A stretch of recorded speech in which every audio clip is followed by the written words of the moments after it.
Magandang hapon, grade 3. Magandang hapon po, Binibining Josela. Masitayo ang lahat para sa panalangin. Sa ngalan ng Ama, ng Anak, ng Espiritu Santo. Amen. Bago kayo umupo, pakiayos ang iyong mga upuan at puno ng mga basura sa ilalim ng iyong mga upuan. Ngayon na kayong umupo. Bago tayo magsimula, sinong liban ngayon sa klase mga bata? Wala po! Mabuti. Ngayon, meron akong ipapakita ang mga alituntunin na dapat nating sundin ngayon. Una, pakibasa. Makinig sa guro. Makinig sa guro. Kapag ako'y nagsasalita sa harap ninyo, ay dapat kayong Makinig. Pangalawa, Itaas ang kamay kung nais magtanong o sumagot. taas lang ang kamay kung gustong sumagot o merong mga Katanungan. Pangatlo, Iwasan ang anumang ingay o kilos sa loob ng klase. iwasan ang anumang ingay dahil kapag ako'y nagsasalita, ayaw kong nakita meron nag-uusap habang si teacher ay nag-discuss sa harapan ninyo. Panghuli, Respetuhin ang ideya ng bawat isa. okay, ano nga ulit ang ating alintuntunin? Una, Makinig sa guro. Itaas ang kamay kung nais magtanong o sumagot. Iwasan ang anumang paingay o kilos sa loob ng klase. Respetuhin ang ideya ng bawat isa. okay, kaya ba natin itong sundin? Grade 3? Opo! Okay, mabuti. Bago tayo magsimula, meron muna tayong short energizer. Tayo ang lahat.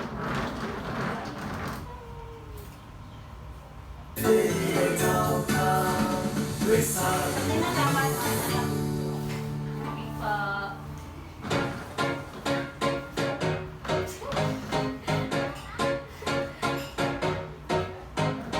Oh, you said no, no, no. I said no, no, no, no. You say take me home. I said no, Perignon. You said no, no, no. I said no, no, no, no. No, no, no, no.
ninyo kung ano ang nakikita ninyo sa larawan ito. Okay po. Unang larawan. Anong larawan ito, mga bata? Masaya! Ano maging masaya? Oh, very good. Ito ay masaya. Sunod naman. Malungkot! Ano maging malungkot? Sunod. Malungkot. Next. Anong larawan ito, mga bata? Nagulat! Nagulat. Natakot! Oh, natakot pala. Kasunod naman. What is this? Job! Yes, good job. Oy, Tagumpay! Kasunod. Ano yon? Fail? Fail maybe? Tingnan natin. Nabigo! Ngayon mga bata, sino nakaalala sa ating nakaraang tinalakay? Okay, Zay? Sanhi at bunga. Okay, sanhi at bunga. Bigyan ng 3 bagsak si Zay. Ano naman ang sanhi at bunga? Okay, Zay, ulit. Ang sanhi kung sa English ay Cause, cause, At ang bunga naman? ang bunga naman ay effect. effect. Okay, very good. Sino makapagbibigay na pangusap na merong sanhi at bunga? Okay, Ella? Ang sanhi po ay umuulan ng malakas. Umuulan at malakas. At ang bunga ito ay, Bumabaha sa kalsada. okay, bumabaha sa kalsada. Ngayon, meron akong ipapakitang video at ang gawin niyo lang ay tignan ng mabuti ang video ito dahil mamaya meron akong mga katanungan. Okay po. Okay, wait a minute. Ang tamad na ahas. Okay. Ang pamagat nito ay ang Tamad na ahas!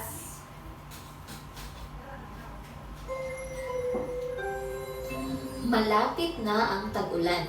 Abalang-abala ang mga hayop sa pag-iipon ng pagkain. Samantala, nakahiga lamang si ahas sa kanyang kuweba. Mag-ipon ka na ng pagkain, ahas. Malapit nang dumating ang tag-ulan. Mahihirapan kang makakuha ng makakain kapag lumakas na ang ulan. Ang paalala ni Kuneho. Hindi pinansin ni ahas si Kuneho. Kayang-kaya kong makakuha ng makakain kapag gusto ko. Mapabaraan at magaling akong ahas. Nagyayabang na sabi niya sa sarili habang patuloy sa pamamahinga. Lumipas ang maraming araw. Presko ang hangin. Dumating na ang tag-ulan. Ito ay nagtagal. Nagutom si ahas. Hindi siya makahanap ng makakain dahil malakas ang buhos ng ulan. Ang sakit ng tiyan ko. Wala akong makain. Hindi kasi ako nag-ipon ng pagkain. Daing at pagsisisi ni ahas. Hindi natiis ni ahas ang gutom. Pinuntahan niya ang imbakan ng pagkain ni Kuneho.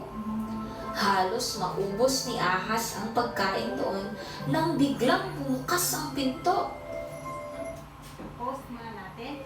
Bago natin pagpatuloy ang wakas ng kwento, ano nga ulit ang pamagat ng kwento? Ang tamad na ahas! Ang tamad na ahas. At sino naman ang gumaganap sa kwento? Ang ahas at kuneho. At ang koneho. At ano naman ang ugali ng ahas base sa video na pinanood ninyo? Tamad. Tamad. Ang tamad na Ahas! At bakit hindi nakakain ang ahas? Dahil hindi siya nag-ipon. Hindi siya nag-iipon. Base sa video na ito, mga bata, ano kaya ang kasunod o nangyari sa ahas? Ang Zay? Pumunta siya sa bahay ng kuneho. Tapos, Tapos kinuha niya ang mga pagkain. tapos ano kaya nangyari no? Kung kinuha Tapos niya ang nahuli pagkain. siya ng kuneho. Tapos, Magagalit ang kuneho dahil naubos ang kanyang pagkain. okay, tignan natin kung ano ang kasunod na nangyari sa kwento. Tignan ng mabuti. Magnanakaw! Bakit mo inubos ang pagkain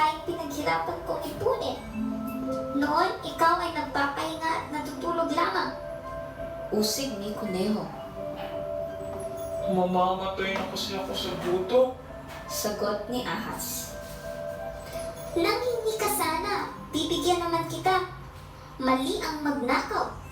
Tugon ni Kuneho. Narinig ito ng ibang kaibigan ni Kuneho at itinaboy nila si Ahas. Mula noon, nagpakalayo-layo si Ahas sa ibang mga hayop sa labis niyang kahihiyan. Ano nga ang huli nangyari sa ahas? Lumaya siya. Zay? Hindi na siya lumalapit sa ibang hayop. O, hindi na siya lumalapit sa kanyang mga kaibigan dahil Dahil nahihiya na siya. nahihiya na siya. Base sa napanood ninyo, mga bata, ano kaya ang natutunan natin sa kwento? On another hand, Sydney? Dapat po bawal maging tamad. O, tama. Dapat bawal maging tamad. Okay, Ella? At masama po magnakaw kapag hindi sa inyo ang pagkain na iniipon mo. O, tama. Bawal magnakaw kung hindi sa iyo ang pagkain na iyon. Dapat ba nating tularan si Ahas? Hindi po! Tama. Dapat hindi natin tularan si Ahas! Base sa napanood ninyo na video mga bata, ano kaya ang ating bagong talakayan ngayon? Base sa nagtatanong ako kanina kung ano nga ba ang posibleng wakas ng kwento? Okay, Zain? Tungkol po sa mga maikling kwento. Tungkol sa maikling kwento, pwede. Another hand. Ella? Pagbibigay wakas ng kwento po. Okay, tignan natin kung tama ba inyong mga sagot. Okay, ang ating bagong talakayan ngayon ay pagbibigay ng Wakas sa kwento. Tama si Ella. Bigyan ng 3 palakpak si Ella. Okay, bago tayo magpapatuloy, ipapakita ko muna ang ating mga layunin na dapat nating sundin. Pakibasa. Sa pamamagitan ng Canva presentation, ang mga mag-aaral sa ikatlong baitang ay inaasahang nakakuha ng 75 hagdang katumpakan. Natutukoy ang iba't ibang uri ng pagtatapos sa binasang kwento. May ipapahayag ang sariling ideya o reaksyon tungkol sa napakinggan o nabasang kwento sa pamamagitan ng pagsulat ng isang maikling sanaysay at nakagagawa ng angkop ng wakas sa binasang kwento. Okay. Huwag natin kalimutan ang ating layunin dahil mamaya ang ating babalikan kung ating ba itong nakamit. Okay. Ang ating bagong talakayan ngayon ay ang Pagbibigay ng wakas sa kwento. Una mga bata, mahilig ba kayong manood ng mga teleserye? Opo! Anong klase na teleserye? Cinderella teacher. Wow, Cinderella. Another. Kaya lang? Pambata po, teacher. Ano? Kwentong pambata. Kwentong pambata. How about, do you like read books? Opo! What kind of books? Storybooks po, teacher. Okay, Fairy story tales. books. Okay, very good. So, ngayon, alamin muna natin kung ano ang kwento. Pakibasa. Kwento ay sanaysay na naglalaman ng isang kwentong may mahalagang pangyayari. Okay, ang kwento mga bata, isang kwentong may mahalagang pangyayari. At sa kwento mga bata, meron itong 3 bahagi. 3 bahagi ng maikling kwento. Una, simula. Pakibasa. Ito ay panimulang bahagi ng kwento kung saan ipinakikilala ang mga tauhan, tagpuan at ang panimulang sitwasyon o suliranin. Laging palatandaan mga bata, ang simula ng maikling kwento ito ay merong mga tauhan, tagpuan at ang mga panumulang sitwasyon o suliranin. Pangalawa, Gitna. ibasa. Dito lumalabas ang mga komplikasyon, nagtutunggali ang mga tauhan at unti-unting nabubuo ang kasukdulan ng kwento. Dito ang mga thrilling parts sa gitna ng kwento. At panghuli naman, Wakas. Ito ang katapusan ng kwento. Dito nalalaman ang resulta ng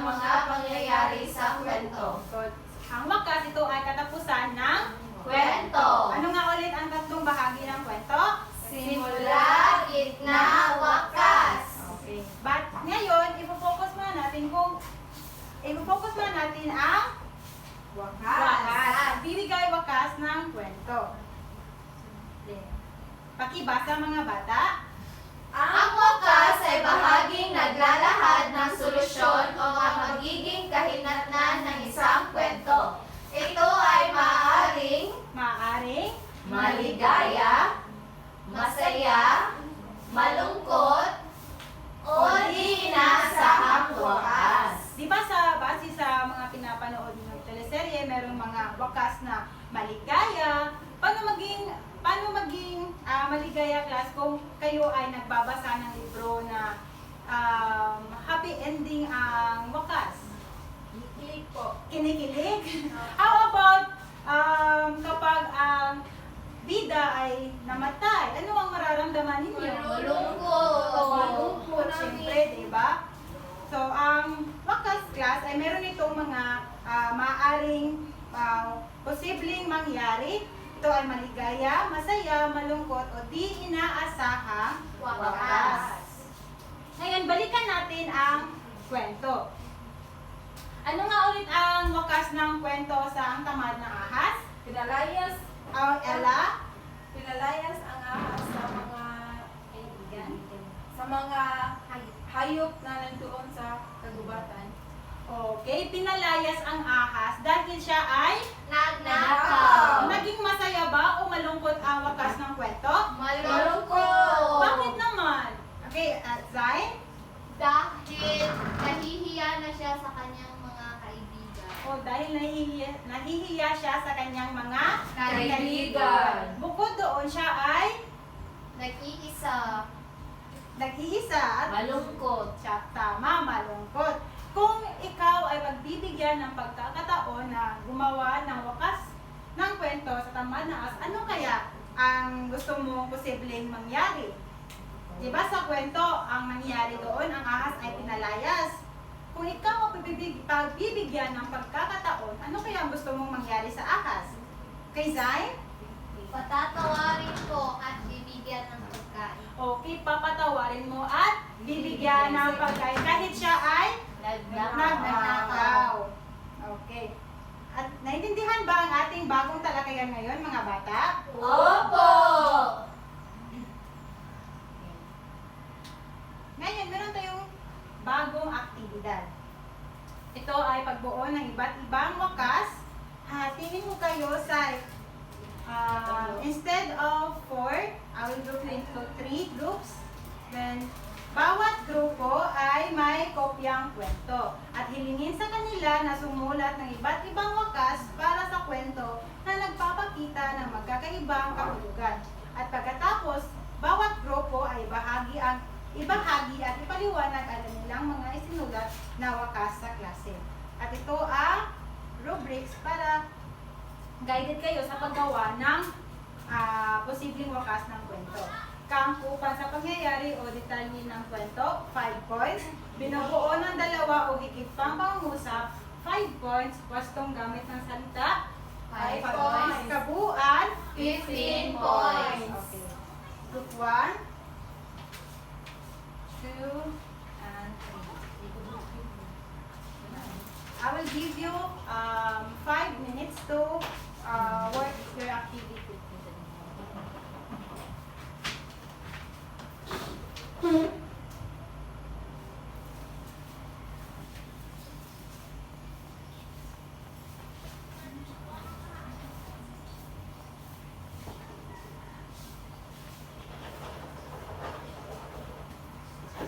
Tapos na ba mga bata?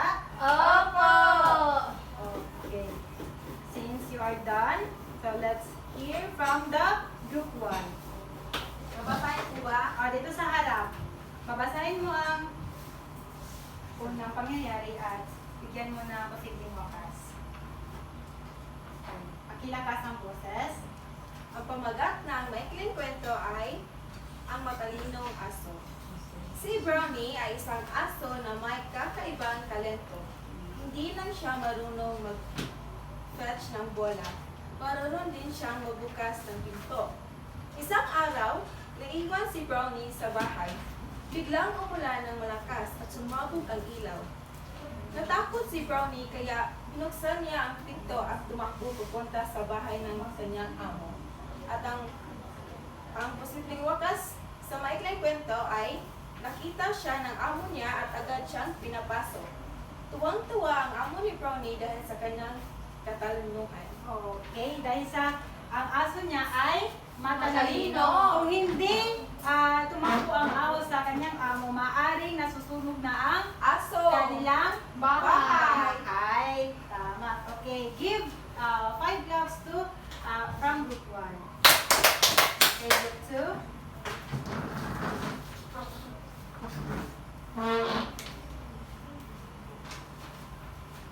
Okay, patilakas ang boses. Ang pamagat ay ang mahiwagang kahoy. May isang puno sa gitna ng kagubatan.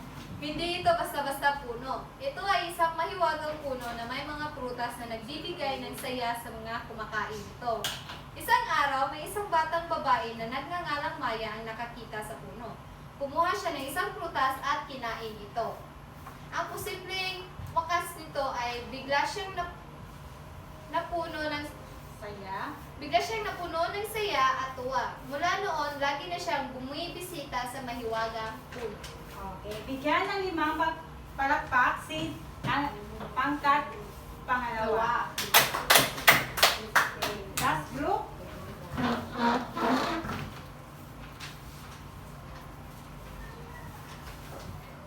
Ang pamagat ng kwento ay matapang na pusa. Si Mimi ay isang pusa na takot sa mga daga. Isang araw, may isang malaking daga ang pumasok sa bahay nila. Lahat ng tao ay natakot pero si Mimi, kahit takot ay naglakas loob na habulin ang daga. Ang posibleng wakas ng maikling kwento ay nakuha niya ang daga at hinulog sa labas ng bahay. Mula noon, hindi na siya takot sa mga daga. Okay, bigyan ng 5 palakpak si Sydney. Ngayon mga bata, naintindihan ba ninyo ang ating bagong talakayan ngayon? Opo! Ano nga ulit ang ibig sabihin ng kwento? Okay, Zay? Ito po ay pangyayari. Tama, dito ang makikita kung ano ang mga pangyayari. At ano naman ang 3 bahagi ng kwento? Okay, Ala? Simula, gitna, at wakas. wakas. Ngayon,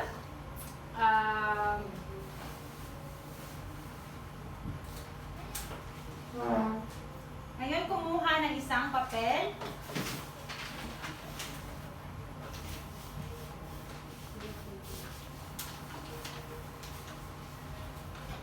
Ang gagawin niyo lang ay pakibasa ng panuto. Basahin ang kwento at ibigay Ang ang hukom sa posibleng wakas. Babasahin niyo lang ang kwento at bibigyan niyo ito ng posibleng wakas.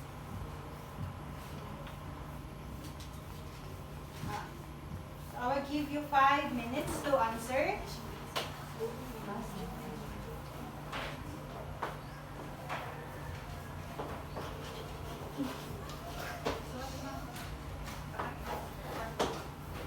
Tapos na po, teacher. Tapos na po. Opo.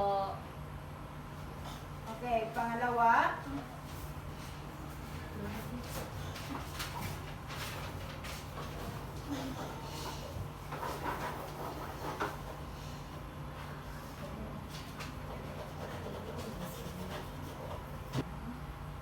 Are you done, class? Opo! Okay, pakipalit ng mga papel. Sinong gustong sumagot sa unang kwento? Zain? Pakibasa? Lunes ng umaga, nagmamadaling umalis ng bahay si Lina upang pumasok na sa paaralan. Hindi siya nagising sa tamang oras kaya nahuli siyang pasok. Lakad-takbo ang kanyang ginawa papunta sa paaralan at nang makaabot siya sa kanilang silid-aralin, ay agad na nakita niya ang kanyang guro na mukhang galit na galit dahil sa pagiging huli niya palagi na pumasok sa paaralan. Ano kaya ang posibleng wakas sa kwento, Zain? Maging mababa ang kanyang grades. magiging mababa ang kanyang grades dahil Palagi siyang nalilate. palagi siyang nalilate. Kayo ba? Palagi ba kayong nalilate? Hindi po! Mabuti naman. Pangalawa? Sino gustong sumagot? Okay, Ella? Si James Clark ay kilalang batang madamot at siga sa kanilang paaralan. Palaging maraming dalang pagkain si James, ngunit hindi ito nagbibigay sa kaklase niyang nanghihingi ng pagkain. Kahit sobrang-sobrang mga ito sa kanya. Mula noon, wala siyang naging kaibigan sa klase. Isang araw, nagmadaling pumasok sa paaralan si James na hindi tinitignan ang kanyang minadaanan. Kaya siya ay nadapa sa mga nagkukulang mag-aaral.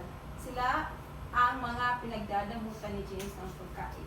O, ano kaya posibleng wakas sa kwento, Ella? Walang kaibigan Walang- si James. Walang kaibigan si James dahil Hindi siya padamo siya sa kanyang nagkikita. mga kaklase.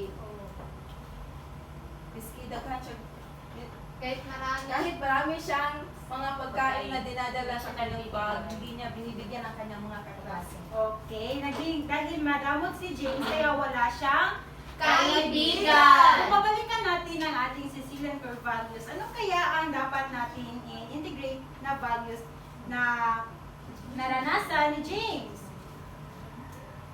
Okay, Ella? Integrity po, teacher. Bakit? Dahil dapat po tayo ay magiging matulungin at magiging mapagbigay sa ating mga kapwa. Tama. Dapat tayo ay maging mabuti o mapagbigay sa ating Kapwa. tao. Okay. Naintindihan ba mga bata? Opo! Ngayon, babalikan natin ang ating mga layunin kung ito ba ay ating nakamit. Show thumbs up if nakamit natin ang ating layunin, and thumbs down naman kung hindi. Natutukoy ba natin ang iba't ibang uri ng pagtatapos ng binasang kwento? Okay, very good. Na ipapahayag ba ang sariling idea o reaksyon tungkol sa napakinggan o nabasang kwento sa pamamagitan ng pagsusulat ng isang maikling sanisay? Nakagawa ba tayo ng angkop na wakas sa binasang kwento? Okay, very good. Ngayon, kunin ang mga kwaderno bago tayo magtapos. At isulat ito sa inyong kwaderno. Pakibasa muna ang panuto. Bigyan ng sakop na wakas sa kwento at isulat sa kwaderno ang sagot.